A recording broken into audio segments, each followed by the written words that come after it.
ముందుగా మనం చికెన్ ఇట్లా మ్యాగ్నేట్ చేసుకోవాలి హాఫ్ అన్ అవర్.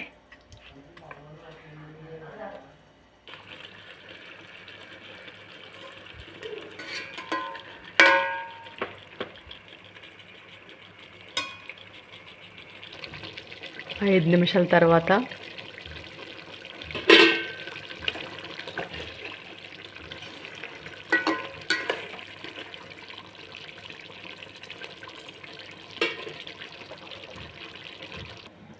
ఒక బౌల్ తీసుకొని కొంచెం వాటర్ పోసుకొని అందులో కొంచెం సాల్ట్ వేసుకోవాలి. ఇవి 1 కిలో బాస్మతి రైస్ కడిగి పెట్టుకున్నాను.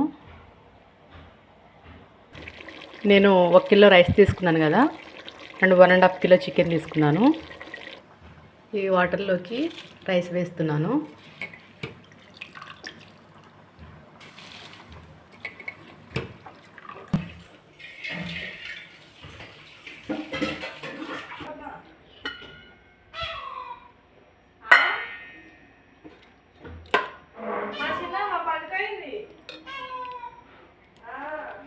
Chicken biryani ready.